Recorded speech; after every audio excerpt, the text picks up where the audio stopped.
Comme cela a été annoncé, donc aujourd'hui c'est la journée internationale de la Bible, et avant même que je vois que c'était une journée internationale réservée à la Bible, j'avais à cœur d'aborder cette question: la Bible est-elle fiable? Et on va introduire donc notre réflexion cet après-midi en prenant ce texte que vous avez là sous les yeux, un texte extrait bien sûr de cette deuxième grande partie de la Bible qui est le Nouveau Testament. Et c'est l'apôtre Paul qui a écrit ceci sous l'inspiration du Saint-Esprit. Toute écriture est inspirée de Dieu, c'est-à-dire résulte du souffle de Dieu, et elle est utile pour enseigner, pour convaincre, pour corriger, pour instruire dans la justice, afin que l'homme de Dieu soit accompli et propre à toute bonne œuvre. Alors ça, c'est l'affirmation de l'apôtre Paul. Il affirme cela avec conviction, il affirme cela avec foi. Il reconnaît que toute l'écriture est inspirée de Dieu, elle vient du souffle de Dieu, elle est là adressée à l'homme, elle est utile, et il montre en quoi elle est utile pour enseigner, nous enseigner sur les choses de Dieu, sur qui est Dieu, sur ce qu'il a fait à travers Jésus-Christ, sur ce que nous sommes aussi, pour nous convaincre de péché, de la réalité du péché, pour corriger certaines choses dans nos vies, afin que l'on puisse tendre vers ce qui est juste, ce qui est saint, pour instruire dans la justice, dans ce qui est juste, pour que nous accomplissions la volonté de Dieu, afin que l'homme de Dieu ainsi soit accompli, soit équipé, soit mature et capable d'accomplir toute bonne œuvre, ces œuvres qui plaisent à Dieu. Ça, c'est l'affirmation de l'apôtre Paul. Et il exprime les choses avec conviction, il exprime les choses avec force. Donc pour lui, la Bible, et toute la Bible, est inspirée de Dieu. Elle est le résultat du souffle de Dieu. Et donc, à partir de là, elle est digne de confiance. Elle est digne d'être vécue. Et puis, on connaît l'expérience de cet homme, puisqu'on a son histoire, partie de son histoire qui nous est relatée, entre autres dans le livre des Actes des Apôtres, et puis on a les lettres que lui-même a écrites, qui nous permettent de connaître les expériences qui ont été les siennes. Et effectivement, on voit cet homme, l'apôtre Paul, qui a une vie, j'allais dire, pleine avec Dieu, et quelle vie, et quel impact. Donc, il sait de quoi il parle. Puis, d'un autre côté, un certain nombre de personnes pensent que la Bible n'est pas digne de confiance, que c'est un livre démodé. Nombre de fois, j'ai entendu, et certainement Bernard l'a déjà entendu, des gens nous dire: mais vous croyez encore en ce vieux livre? Bien oui. Oui, c'est peut-être vieux dans la couverture. Si vous regardez ma Bible, elle se démonte un petit peu de partout. C'est pas que j'en ai pas d'autres, mais celle-ci, c'est parce que c'est la Bible que j'utilise tous les jours. Donc, elle s'use. C'est normal, hein, ça s'use. Ce que l'on utilise s'use. De toute façon, même ce que l'on n'utilise pas s'use quand même. Donc, mais c'est vrai, si on l'utilise, ça s'use plus vite.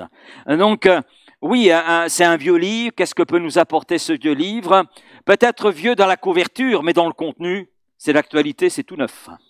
Ça nous rejoint dans ce que nous vivons. Et d'autres disent: mais c'est un livre corrompu. Vous n'avez pas vu toutes les contradictions qu'il y a dans ce livre? C'est plein de contradictions. Et vous croyez quand même dans ce livre. Alors, il y a beaucoup de choses qui se disent. Hein. Les musulmans pensent par exemple que les chrétiens et les juifs ont falsifié la Bible. Et je suis étonné d'ailleurs de cette réflexion. Parce que moi, je lis dans le Coran, justement que le Coran se réclame de la Bible. Ô croyants, soyez fermes en votre foi, et dans le livre qu'il a fait descendre à ceux qui étaient avant vous. C'est-à-dire la Bible. Je trouve cela intéressant, et quand je discute, ça m'arrive quelquefois de discuter avec des musulmans, et bien sûr, à partir du moment où je leur dis: mais je suis pasteur, et ils en arrivent tout de suite à me dire que la Bible est falsifiée. Et quand je leur demande les raisons et les arguments, là, on m'a dit que. Ah bah oui, mais on t'a dit quoi? Sur quelle base? Voilà. Alors, je dis cet après-midi, comme l'apôtre Paul, que la Bible est fiable. Et on va avoir quelques raisons. D'ailleurs, on va regarder à quelques réponses en quoi la Bible est fiable et digne de confiance. Alors bien sûr, c'est un sujet qui peut être très vaste. Il n'y a pas une raison, il n'y a pas deux, trois raisons, il y a plus que cela, mais on va en considérer quelques-unes. D'abord, parler de la Bible, c'est bien, mais de quoi parlons-nous exactement? Parce que la Bible, en fait, c'est plus qu'un livre. C'est une bibliothèque. Une bibliothèque composée de 66 livres. Le premier s'appelle la Genèse, le livre des commencements. Le dernier, l'Apocalypse, le livre de la révélation de Jésus-Christ. Donc, et entre les deux, donc il y a un certain nombre de livres, les psaumes, les proverbes, et nous avons les 4 évangiles, les actes des apôtres. Et au total, eh bien, nous avons une bibliothèque. Oui, j'ai une bibliothèque portative de 66 livres. Elle est là. Et nous savons qu'entre le premier et le dernier, entre la Genèse et l'Apocalypse, il y a une période de temps à peu près de 1500 ans.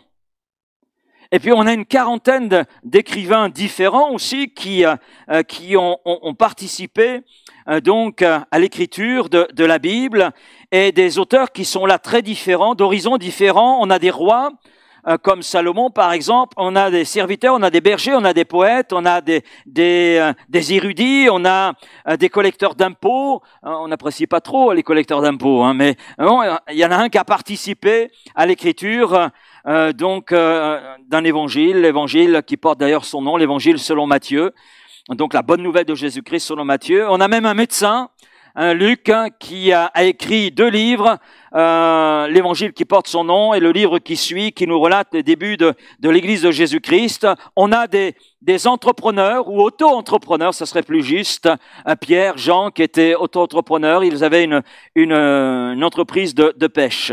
Et puis on regarde, en plus la Bible a été écrite dans différents endroits, dans le désert, dans des prisons, dans des palais, sur un champ de bataille, d'autres bien dans les champs, en gardant les moutons. Nombre de psaumes ont été composés, je pense, alors que David se trouvait dans la nature. Et puis, on voit aussi que la Bible se divise en 2 grandes parties. La première, on l'appelle Ancien Testament, qui relate la relation de Dieu avec un peuple, le peuple d'Israël. Et je dirais que cette relation que Dieu entretient avec ce peuple est une image de la relation qu'il veut entretenir avec chacun d'entre nous.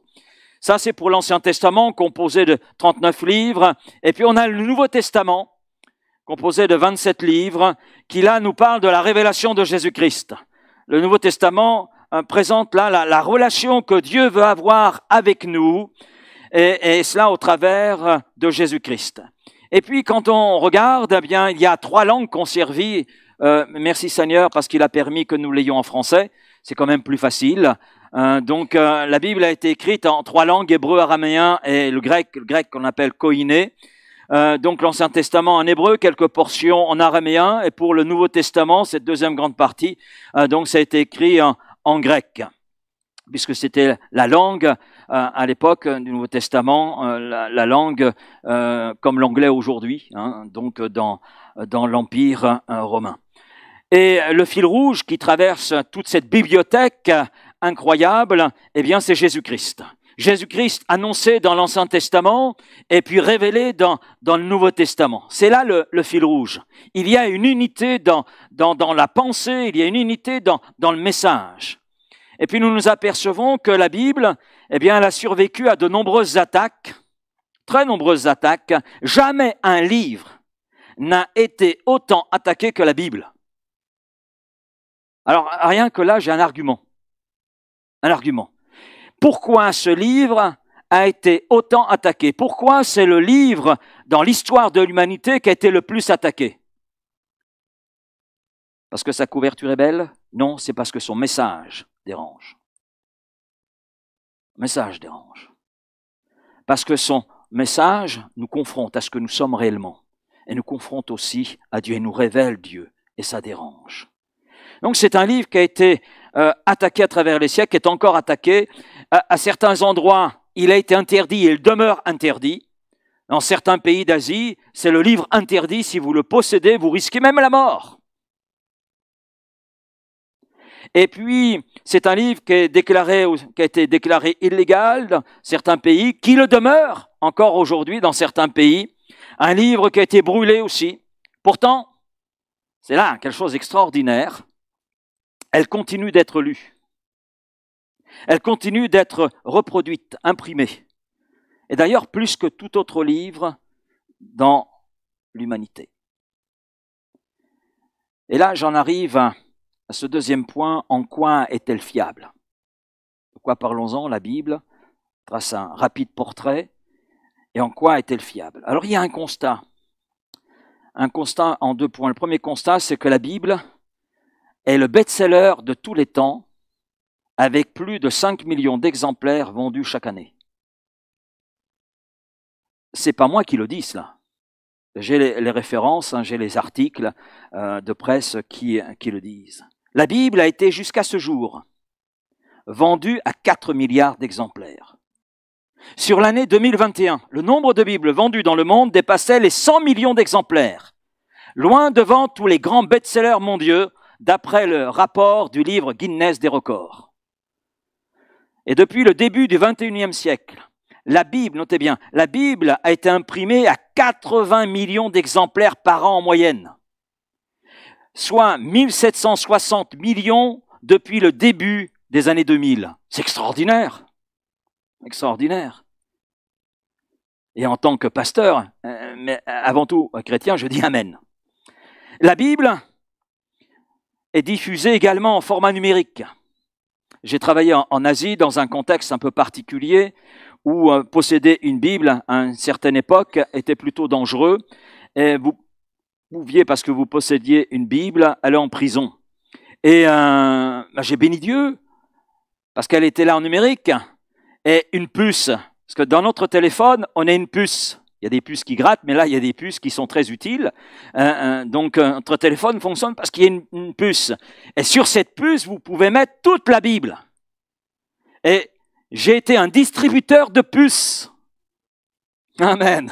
À mettre dans le téléphone, ce qui a donné la possibilité à une population qui représente plus de 94 millions d'habitants, donc pu diffuser ainsi la Bible dans la langue locale. Et puis une Bible sur 5 est diffusée en ligne. Et puis ce qu'il y a de formidable, c'est qu'elle est aussi diffusée en audio. En audio. Ça, c'est un fait. La Bible est vraiment le best-seller de tous les temps au niveau de la littérature. Puis la Bible, deuxième point, c'est le livre le plus traduit au monde. Dans un rapport qui est récent, ça date du mois de septembre. C'est l'organisation Wycliffe Global Alliance, donc qui se charge de la traduction de la Bible, qui écrit, vous avez le rapport, partie du rapport sous les yeux, pour la première fois dans l'histoire, le nombre de langues pour lesquelles il est encore nécessaire de démarrer la traduction de la Bible est inférieur à 1000. Donc cela concerne 29,3 millions de personnes, soit moins de 1% de la population mondiale. Ce qui veut dire que 98% des 8 milliards d'habitants sur la Terre ont accès à un passage de la Bible. Puisque la Bible est traduite en 3756 langues. C'est extraordinaire. Et il y a actuellement, alors que je vous parle, 1524 projets de traduction de la Bible. Ça fait 204 de plus par rapport à l'année 2023. 20 Bibles ont été terminées au cours de la dernière année, l'année 2023. 20 Bibles, 20 traductions dans des langues qui sont parlées par la population, mais qui n'avaient pas accès à la Bible, au texte biblique. Et le Nouveau Testament, rien que le Nouveau Testament, est disponible en 1726 langues. Donc cette deuxième grande partie de la Bible qui nous parle de Jésus qui est annoncé dans l'Ancien Testament, mais qui est révélé dans le Nouveau Testament, est traduite en plus de 1700 langues. C'est extraordinaire, extraordinaire. Alors là, je pose la question. Si la Bible est autant vendue, c'est qu'il y a une demande. Logique, hein? Logique.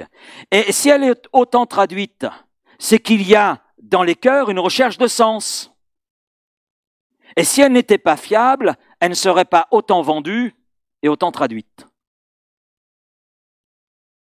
Ça, c'est le premier argument. Je ne sais pas ce que vous en pensez. Il y a un deuxième argument, ce sont les découvertes archéologiques.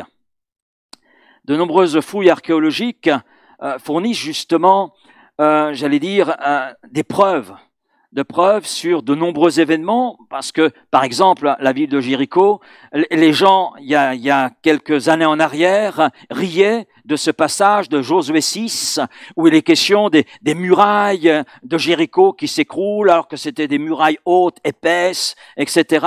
Et beaucoup de ceux qui critiquaient le texte biblique disaient, mais ça, c'est une légende. C'est une légende. Et puis voilà que les archéologues se sont penchés sur la question et ils ont révélé qu'effectivement, eh bien, la ville de Jéricho montre des traces d'une destruction qui coïncide, comme par hasard, qui coïncide avec la période où, selon la Bible, justement, les murailles se sont écroulées. Josué chapitre 6. Si vous voulez les références, je pourrais vous les donner. Donc, mais c'est pas simplement un archéologue, mais plusieurs archéologues sont arrivés à la même conclusion. Le texte biblique, aussi incroyable qu'il soit, est vrai. Personnellement, je n'avais pas besoin de l'archéologie pour me dire que c'était vrai, que c'était fiable. Je le croyais parce que je considère que la Bible est la parole de Dieu. Mais pour celui qui pensait que Jéricho et ce qui s'était passé à Jéricho était une légende, je crois que cela devrait l'amener à se poser la question sur justement la véracité du texte biblique. L'archéologie vient appuyer cela. Bon, s'il n'y avait que Jéricho, mais il y en a d'autres. On va prendre un autre exemple. Le palais de David. Le palais de David. Là, je ne parle pas du palais à Jérusalem. Ça, c'est venu plus tard. En 2005, des archéologues ont découvert des vestiges d'un grand palais dans la région de Khirbet, je vous fais grâce du mot, voilà, qui correspond à la description du palais de David mentionné dans la Bible. Et il est question de cette région, justement, dans 1 Samuel, chapitre 17, verset 52. Et là aussi, on disait que la Bible faisait erreur. Il n'y avait qu'un seul palais, celui de Jérusalem, mais il n'y en avait pas d'autre. Donc la Bible dit faux parce qu'elle nous présente un autre palais. Et voilà que les découvertes archéologiques, 2005, c'est pas si loin, donc révèlent qu'effectivement, dans cette région de Khirbet, il y a un palais de David. On a retrouvé des poteries, etc., bien sûr. Et on voit, je prends que 2 exemples parce qu'il serait trop long d'en citer d'autres, parce qu'en réalité, chaque année, il y a de nouvelles découvertes archéologiques qui viennent appuyer la réalité du texte biblique, qui viennent montrer que ce qui est écrit est vrai. Pendant longtemps, on a dit que Ponce Pilate, c'était pas vrai ce qui était écrit dans les évangiles. C'était pas vrai. Parce qu'il n'apparaît nulle part. Et voilà qu'un archéologue, si un archéologue veut être célèbre, il faut qu'il lise la Bible. Mais beaucoup d'archéologues se sont rendus célèbres parce qu'ils ont fait des découvertes après avoir lu la Bible, voulant vérifier. Et c'est comme cela. Catherine Kenyon et d'autres ont été rendus célèbres et sont devenus des références en archéologie. C'est à travers des découvertes de choses qui étaient écrites dans la Bible. Et voilà qu'un archéologue s'est penché sur la vie de Césarée. Et là, faisant des recherches, et il a trouvé donc une pierre sur laquelle il y avait toute une inscription, entre autres Ponce Pilate. Donc, quand on a étudié un petit peu l'écriture, la date, etc., ça correspondait avec le texte des évangiles. Bah oui, si la Bible me dit que Ponce Pilate s'est lavé les mains alors qu'il ne trouvait rien de mal en Jésus et a accepté qu'il soit condamné à mort, ben je crois qu'effectivement, c'est vrai, Ponce Pilate a fait cela. Et que ce n'est pas un personnage de fiction, mais c'est quelqu'un qui appartenait à notre histoire. Donc l'archéologie vient le confirmer. Ce qui donne du poids à la véracité du texte biblique. Il y a un autre argument, c'est la quantité de documents. Je reviens sur ce que je disais au tout début, jamais un livre a été autant critiqué, attaqué que la Bible, et cela malgré toutes les preuves de fiabilité. Beaucoup d'intellectuels et même des religieux ont remis en question la validité de certains textes.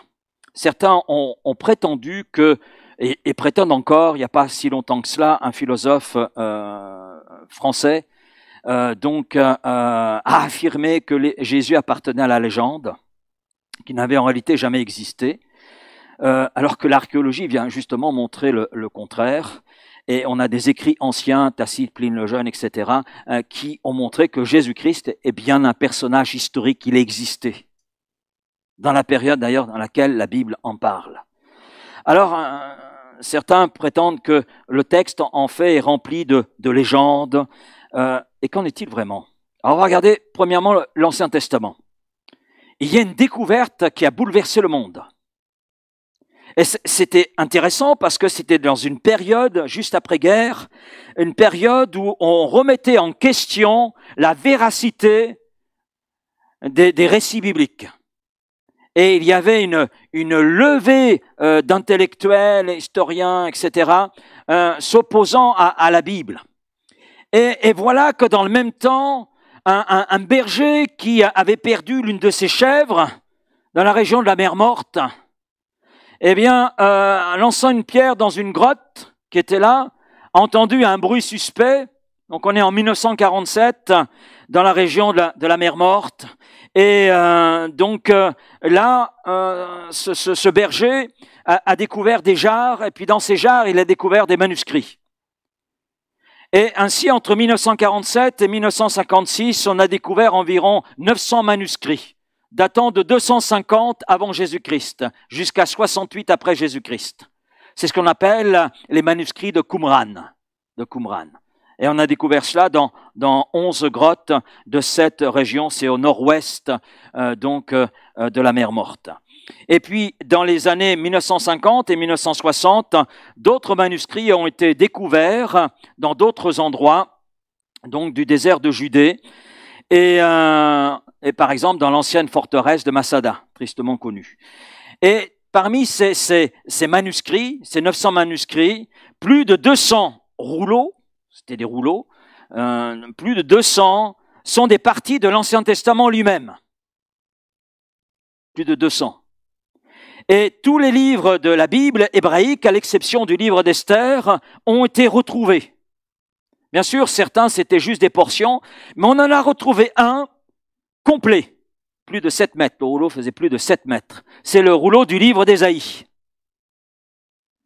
Le rouleau du livre d'Ésaïe, qui datait, les spécialistes l'ont daté d'environ 125 avant Jésus-Christ. Et bien sûr, quand on fait de telles découvertes, on fait bien sûr des comparaisons. Et il y a eu des comparaisons avec le texte que nous avons aujourd'hui, qui a été traduit en français, traduit en anglais, en différentes langues. Et la comparaison entre les manuscrits découverts et les textes que nous possédons aujourd'hui ont confirmé la fiabilité du texte que nous lisons aujourd'hui. Ça n'a fait que confirmer la véracité du texte. Combien ce texte était fidèle. Oui, les spécialistes ont pris le temps, surtout avec le livre du rouleau d'Ésaïe, plus de 7 mètres. Donc ils ont épluché 7 mètres, ils ont cherché, ils ont regardé, ils ont daté, et ils ont été surpris par la fiabilité du texte. Fiabilité du texte. L'Ancien Testament est-il fiable? Je dirais les manuscrits de la mer Morte, et je prends les manuscrits de la mer Morte, mais il y en a eu d'autres qui sont venus s'ajouter. Eh bien, les manuscrits de la mer Morte nous le confirment. Le texte de l'Ancien Testament est un texte fiable. Amen. Alors, touchons le Nouveau Testament, alors là, c'est extraordinaire. Le Nouveau Testament est constamment attaqué, et bien sûr, sa fiabilité, son exactitude sont souvent contestées par les critiques. Mais en me penchant sur la question, j'ai vu que si les critiques veulent ignorer le Nouveau Testament, ils doivent également ignorer les écrits les plus anciens, comme ceux de Platon, Socrate, Homère, etc. Parce qu'on a plus de documents concernant le Nouveau Testament que pour les écrits de Platon, Aristote et Homère, que personne ne remet en question. On les prend comme cela, on dit c'est fiable, c'est vrai, alors qu'on a très peu en réalité de documents qui viennent attester de cette réalité. Parce que pour le Nouveau Testament, on s'aperçoit qu'il est mieux préservé, il était mieux transmis que tous ces écrits que je viens de citer. Et nous avons aujourd'hui, notez bien, 5800 manuscrits grecs du Nouveau Testament, puisque cette deuxième grande partie du Nouveau Testament a été écrit en grec. Et on a plus de 5800 manuscrits donc en grec du Nouveau Testament. Et si on compare le nombre de manuscrits du Nouveau Testament à celui d'autres écrits anciens, Platon, Socrate, etc., nous constatons que les manuscrits du Nouveau Testament dépassent de loin tous les autres écrits anciens en quantité. Mais il y a mieux que cela. Mieux que cela. Les études qui ont été faites sur les documents du Nouveau Testament montrent que la pureté du texte est d'environ 99,5%. Vous imaginez? C'est une précision incroyable au regard du nombre de manuscrits en possession des chercheurs. Et en plus de cela, on a plus de 19 000 exemplaires du Nouveau Testament en langue syriaque, latine, copte, araméenne, etc. Ce qui veut dire que la base totale de manuscrits du Nouveau Testament est de plus de 24 000. Ça, c'est quelque chose d'extraordinaire. Et presque tous les spécialistes de la Bible s'accordent à dire que les documents du Nouveau Testament ont été rédigés avant la fin du 1er siècle.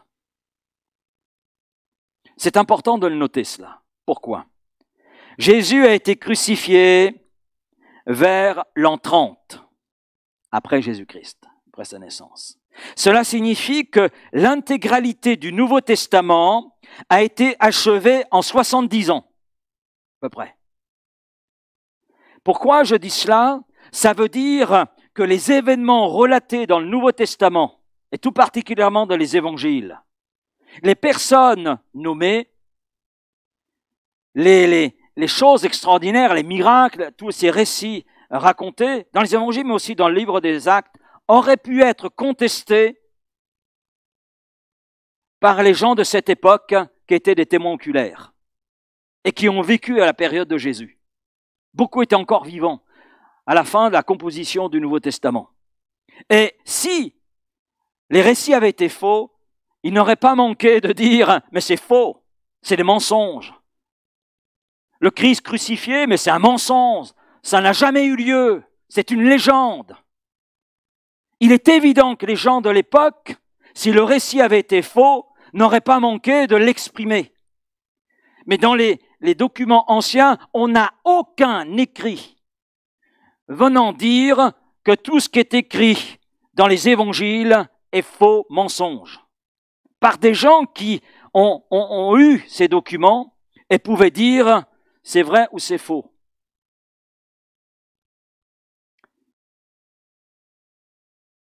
Si les critiques de la Bible rejettent le Nouveau Testament comme source d'information fiable, ils doivent rejeter tous les écrits de Platon, d'Aristote, etc.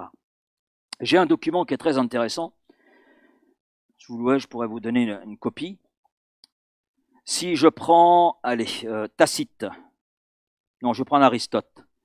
Je ne vais pas tous les citer, ils sont un certain nombre. Donc je prends Aristote. La date de rédaction, c'est 384-322 avant Jésus-Christ. La copie la plus ancienne que nous ayons d'Aristote date de 1100 après Jésus-Christ. Ce qui veut dire qu'il y a entre la composition et la plus ancienne copie que nous ayons concernant Aristote, il y a 1400 ans. Mais on n'a que 49 copies. Avec 49 copies, avec cet espace-temps de 1400 ans, personne ne conteste la véracité de ce qu'Aristote a écrit. Maintenant, si je prends Homère, l'Iliade, donc Date de rédaction vers 900 avant Jésus-Christ. La copie la plus ancienne, 400 avant Jésus-Christ. Ce qui veut dire que le délai entre les deux, c'est 500 ans à peu près. Bon là, on a quand même un peu plus de copies. On a 643 copies. L'exactitude des copies, on arrive à 95%. Le Nouveau Testament, donc, date de rédaction, 1er siècle après Jésus-Christ, 50, à peu près. La copie la plus ancienne que nous ayons date de 130 après Jésus-Christ, donc on a moins de 100 ans. Et on a 5800 manuscrits grecs de ce Nouveau Testament. L'exactitude des copies, 99,5%. Ça, c'est pas moi, ça. C'est les chercheurs, les spécialistes qui ont établi ces statistiques. C'est le résultat de leur recherche. Alors je dis, si on rejette le Nouveau Testament, la fiabilité du Nouveau Testament, il faut rejeter tout le reste. Parce que si je prends par exemple Suétone, la vie des Césars, 75, 160 après Jésus-Christ, la plus ancienne copie 900 après Jésus-Christ, donc il y a 1300 ans entre les deux. On n'a que 8 copies, donc l'exactitude du texte, il n'y a pas de pourcentage à donner parce que c'est trop minime. Et pourtant, c'est accepté comme vrai, comme fiable. C'est là que l'on voit quand même la dureté du cœur de l'homme. Et là, on n'a pas de surprise, ça confirme ce que la Bible dit concernant le diagnostic du cœur de l'homme. Alors, les sceptiques mettent quand même un argument pour prouver que la Bible n'est pas fiable, c'est que la Bible est pleine de contradictions. Ça, c'est quelque chose que j'ai souvent entendu. Alors, je vais juste citer un exemple, juste un, parce qu'il y en a pas mal. Donc, je prends un exemple qui est là dans Marc, l'évangile selon Marc. Marc rapporte la présence d'un ange dans le tombeau du Christ ressuscité. D'accord ? Marc 16, verset 6. Maintenant, on va dans Luc. Luc chapitre 24, verset 4. Luc rapporte 2 anges. Alors, vous voyez bien, pasteur, une contradiction. L'un dit un ange, l'autre dit 2. Mais il pourrait y en avoir 3, il pourrait y en avoir 4, ou pas du tout.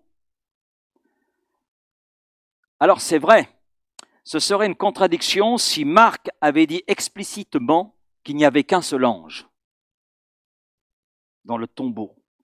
Mais ce n'est pas ce qu'il dit.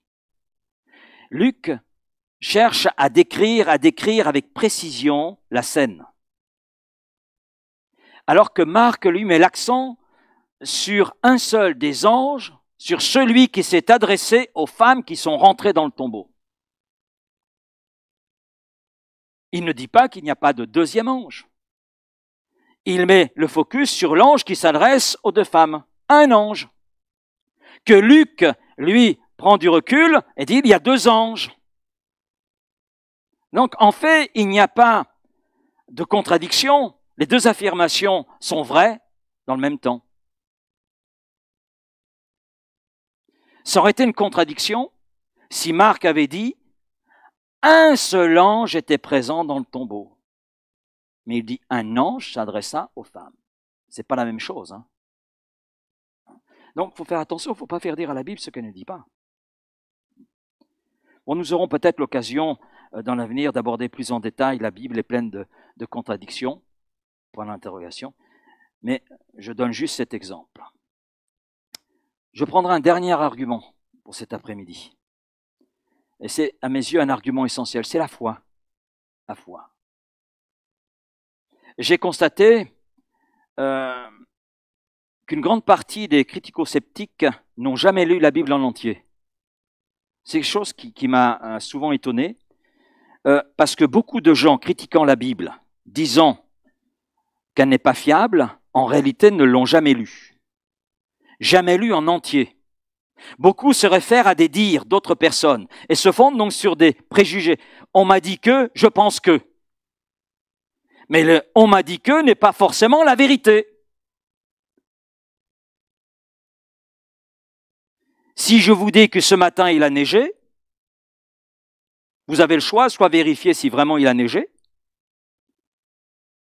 ou de dire, c'est ton interprétation, mais ce n'est pas la réalité.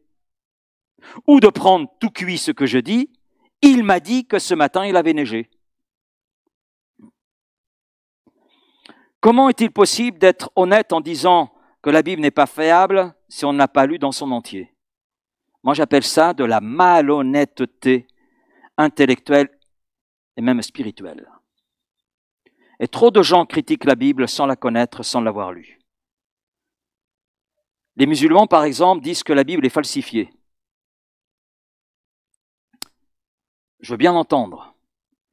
Mais la très grande majorité n'ont jamais ouvert une Bible et ne savent même pas ce qu'elle contient. J'ai discuté de nombreuses fois avec des musulmans qui m'ont dit que la Bible était falsifiée. Et quand je leur ai dit, avez-vous lu la Bible? Ah non, parce que c'est le livre des chrétiens. Oui, mais le Coran vous demande de lire, de croire dans le livre des chrétiens. Ah oui, mais je crois en son existence. Ah oui, mais tu peux croire en son existence, mais le contenu, tu ne le connais pas.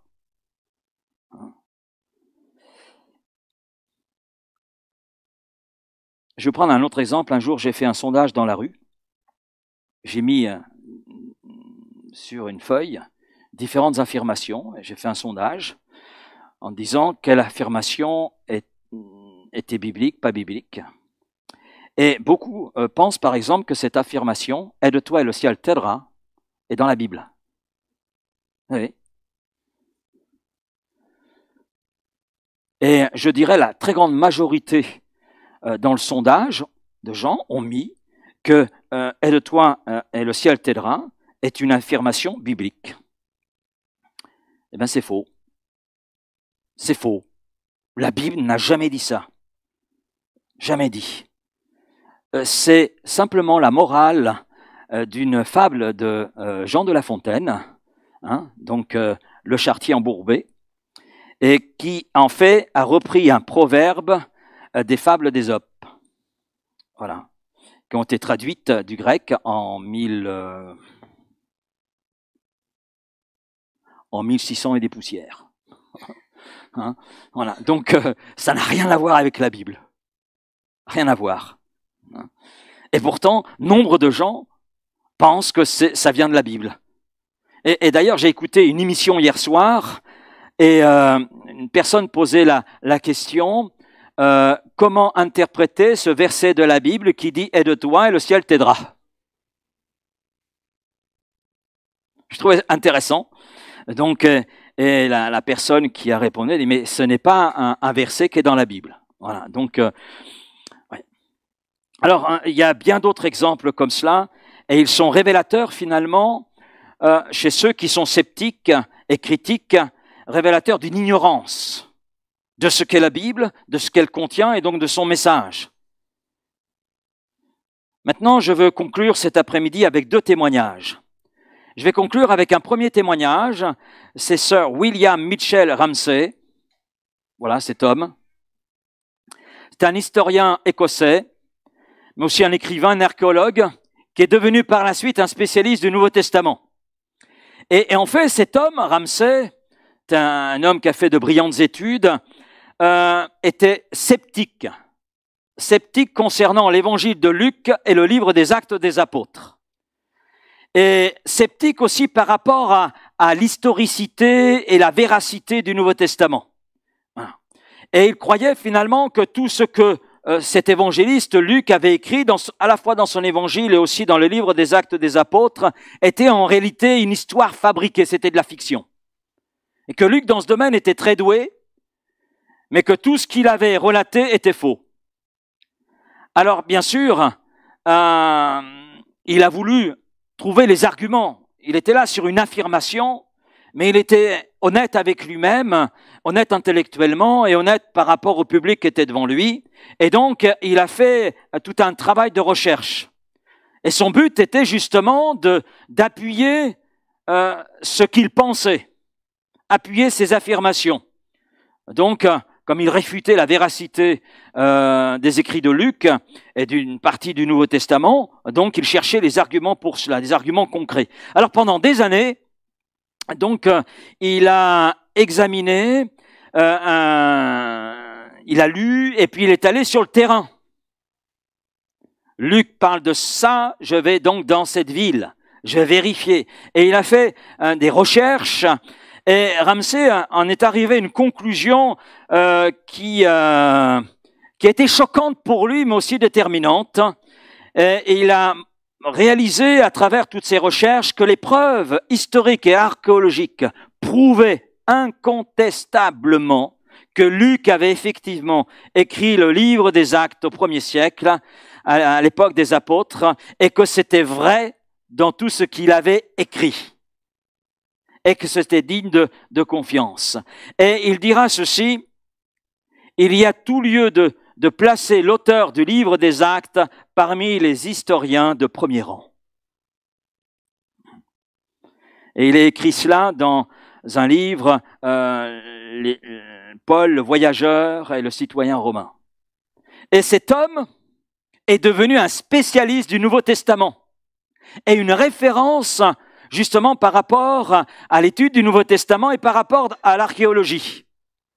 Et cet homme, à travers ses recherches, il était honnête. Il était là sur des affirmations, je vais vérifier mes arguments, et dans la vérification, eh bien, il était convaincu du contraire de ce qu'il affirmait. Et il est devenu le spécialiste de ce qu'il réfutait. Mais ça, c'est l'humour de Dieu, hein. C'est l'humour de Dieu. Je vais vous citer un autre exemple. De l'Écosse, on va en Irlande. Clive Staple Lewis. C'est cet homme.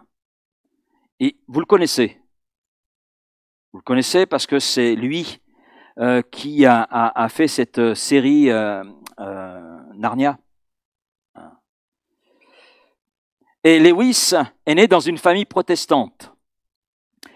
Et il a abandonné la foi protestante dans son enfance, un certain nombre de raisons. Et puis, il a étudié, c'est devenu un universitaire, puis ensuite il était professeur de lettres à Oxford. Et Lewis disait ceci, les religions, et toutes les religions, sont des inventions humaines. Et à cette époque-là, Lewis n'avait aucune envie de donner une place quelconque à Dieu dans sa vie. Il l'avait carrément rayé. Mais s'est quand même penché sur des recherches. C'était un intellectuel et il avait une position, des affirmations, un petit peu comme Ramsay que l'on a vu précédemment. Et puis, donc, il s'est penché sur la question et bien sûr, se pencher sur la question de Dieu, l'existence de Dieu, c'est se pencher sur le livre qui en parle. Et quel est le livre qui en parle le mieux? Eh bien, c'est la Bible. Et en 1929, il a écrit ses propres mots. « Je suis le converti le plus déprimé et le plus réticent de toute l'Angleterre. » Il y avait tout un travail qui se faisait en lui. Et le 28 septembre 1931, donc 2 ans plus tard, Lewis passe de l'athéisme à la foi chrétienne. Et il a fait une expérience de conversion. Sa vie a littéralement changé. Et cet homme est devenu l'un des plus grands apologètes, c'est-à-dire défenseur de la foi chrétienne dans le monde. Diapo suivant, s'il te plaît. Voilà, il a écrit, c'est quelques-uns de ses écrits, il était très prolifique. C.S. Lewis, Réflexion sur les psaumes. C.S. Lewis, Tactique du diable, Lettre d'un vétéran de la tentation à un novice. C.S. Lewis, Dieu au banc des accusés. C.S. Lewis, sur les miracles. Et il a écrit aussi cet autre livre, Les fondements du christianisme, voilà, que je possède moi-même, je l'ai dans ma bibliothèque, parce que c'est une référence. Il a écrit bien d'autres livres concernant l'apologie, la défense de la foi chrétienne. Je cite ces 2 exemples. J'aurais pu en citer d'autres. J'aurais pu John Newton. Vous connaissez John Newton? Grâce infinie. Amazing Grace. Un hymne connu internationalement. Cet homme était marchand d'esclaves. Oui. marchand d'esclaves, une entreprise très florissante à l'époque. Et puis, cet homme, à un moment donné, posait des questions sur le sens de sa vie. Et puis, il a fait toute une expérience de conversion. Et dans la lecture de la Bible, et ce qui le touchait tout particulièrement, c'était les psaumes. Et il a composé ce chant, Grâce infinie, Amazing Grace, qui est un chant internationalement connu, traduit dans de nombreuses langues, mais qui en fait la traduction de son expérience spirituelle. Grâce infinie, moi qui n'étais rien, si ce n'est un pauvre pécheur. Et il parle de son expérience à travers ce chant. Oui, la fiabilité de la Bible est prouvée par des vies transformées, prouvée par des vies qui, au contact de la parole de Dieu, au contact de la Bible, avec ce cœur honnête, cet esprit honnête, ont découvert, oui, que non seulement c'était fiable, mais ils ont découvert celui qui est l'auteur de ce livre. Toute l'Écriture est inspirée de Dieu. C.S. Lewis, William Ramsay, John Newton et des millions d'autres d'hommes, de femmes dans le monde, à la lecture de la Bible, ont découvert l'auteur de ce livre, ont découvert que Dieu les aimait, amen, et que Dieu avait offert Jésus-Christ en sacrifice sur la croix pour leur salut. Et ils ont découvert la délivrance. John Newton a découvert la délivrance, la guérison. Cet homme ensuite, John Newton, s'est battu contre l'esclavage. Et il a permis une avancée dans ce domaine avec les moyens qui étaient les siens. Et je crois que les vies transformées, rachetées par le sang de Jésus, et je crois que c'est la plus grande preuve de la fiabilité de la Bible. Je crois que c'est la plus grande preuve que la Bible dit vrai. J'ai dit vrai. Alors, je ne sais pas ce que vous en pensez. Moi, je crois en la fiabilité de la Bible. À vrai dire, si je n'y croyais pas, je ne serais pas là. J'y crois parce que je sais ce qu'elle produit dans un cœur, dans une vie, je sais ce qu'elle produit dans ma vie encore aujourd'hui. Non seulement ce qu'elle a produit dans le passé, mais ce qu'elle continue de produire. Et je sais qu'elle est fiable, parce que son auteur est fiable. Fiable. Et tout ce que nous offre ce monde, c'est incertitude. Mais Dieu nous offre des certitudes pour notre présent, mais aussi pour notre éternité. Père, merci pour ta parole. Nous avons vu cet après-midi quelques arguments sur la fiabilité de ta parole. Combien ta parole est digne de foi. Il y aura encore beaucoup à dire, c'est vrai, mais nous voulons nous arrêter là. Oui, Seigneur.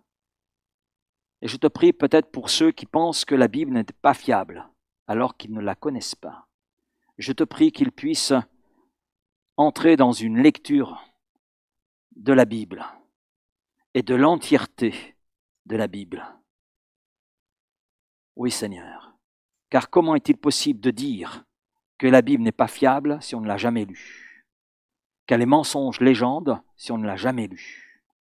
Seigneur, je te prie, peut-être pour ceux qui nous écoutent et qui sont là sceptiques, je te prie, Seigneur, que dans leur scepticisme, ils puissent être intellectuellement honnêtes et dans leur cœur honnêtes.